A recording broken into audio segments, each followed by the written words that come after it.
Շնորհակալություն Տիկին Դիրբարյան, որ համաձայնվեցիք երկու հարցի շուրջ պատասխան տակ այս ֆորմատով։ Երեք Անդրանիկ Քոչարյանը շատ լկտի եւ անդասիակ պահվածք է ցուցաբերել արժեյում լրագրողի նկատմամբ։ Խնդրեմ, ինչպես կարող եք սա մեկնաբանել։ Գիտեք, եւ որպես բանասեր, եւ որպես ժամանակին լրագրությանը իր կյանքի մի մեծ այսպես հատվածը նվիրած մարդ, եւ որպես ինչպես ասացի Հայաստանի Հանրապետության քաղաքացի, ծայրահեղ անթույլատրելի եմ համարում։ Համոզված եմ, որ մենք օրենքի ուժով պետք է ազգային ժողովի պատգամավոր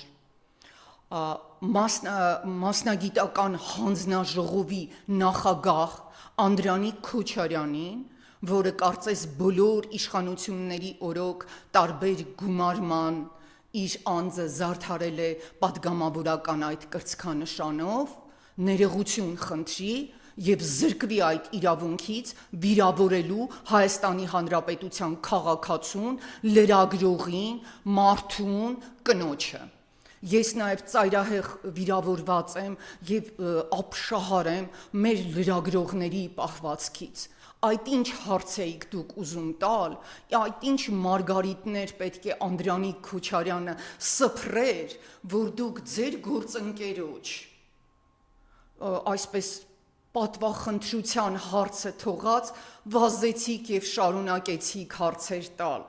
Այսինքն անտեսեցիք, որ Հռիփսի Մեջեբեջյանին այդպես վիրավորում են,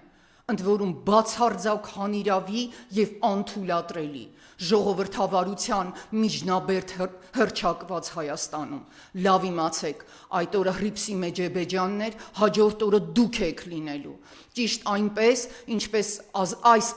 հենց այս ազգային ժողովի, հենց Անդրանիկ Քոչարյանի նախագահ Ալեն Սիմոնյանը թքեց Հայաստանի Հանրապետության քաղաքացու վրա, մինչ այդ հրահանգելով նրանց ձեռքերը որորել։ Եթե դուք այս ամենը կուլ եք տալիս եւ այն, այսպես ասեմ, ոչինչ չարժեցող զրոյական մտքերը եթեր կամ թղթային տարբերակով հեռարձակելու համար չեք պաշտպանում ձեր գործընկերոջ, մեր պետության քաղաքացու իրավունքները, դա նշանակում է, որ դուք հրաժարվում եք նաեւ լրագրության եւ Հայաստանի Հանրապետության քաղաքացի լինելու ձեր տարրական պատասխանատվությունից եւ իրավունքից։ Մենք բոլորս պետք է դատապարտենք այդ արարքը եւ հանրային պարսավանքի ենթարկենք եւ բացի դրանից մեր օրենքին ձեռած բոլոր միջոցներով Անդրանիկ Քոչարյանը պետք է ներողություն խնդրի եւ մեղագա իր այս պահվածքի համար։ Եվ նաեւ ուզեի անդրադառնանք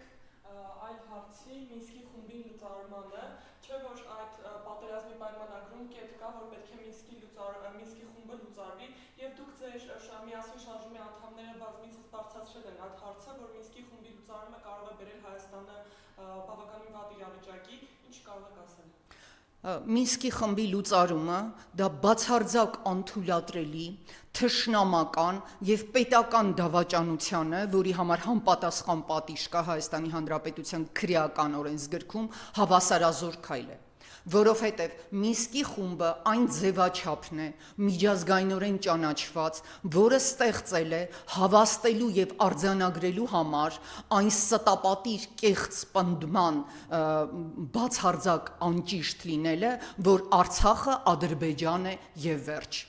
Մինսկի խմբի ստեղծումը եւ այդ 3 համանախագահ պետությունների, որոնք այսօր համաշխարհային առումով խոշորագույն գերտերություններ են, Միացյալ Նահանգները, Ռուսաստանի Դաշնությունը եւ Ֆրանսիայի Հանրապետությունը, հավաստում է, որ Արցախը Ադրբեջան չէ։